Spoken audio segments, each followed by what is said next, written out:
সবাইকে জানাই শুভরাত্রি। এখন ঘড়িতে বাজে 10টা বাজতে 5 মিনিট বাকি। কালকে যেহেতু হচ্ছে বিপত্তারিণী পুজো, যার জন্য এখানে নিয়ে এসেছি দুব্ব আর তোমার সুতো।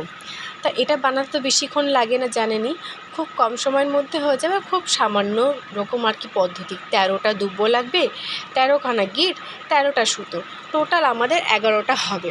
আমাদের গাড়ির 3টে, তারপরে হচ্ছে বীরুর, বাবার, ভাইয়ের, মায়ের, আমার, মেয়ের, গোপালের মিলে 11টা।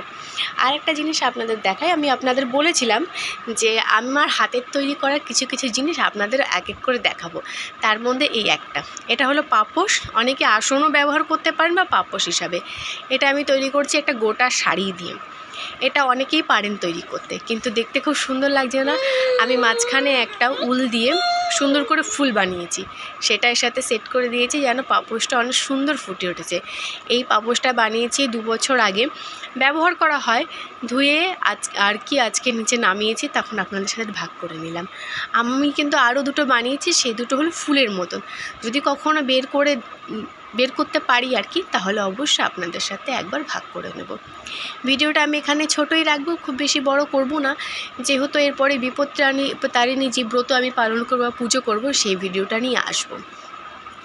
তো চলুন ভিডিওটা এখানে শেষ করি। সবাইকে শুভরাত্রি।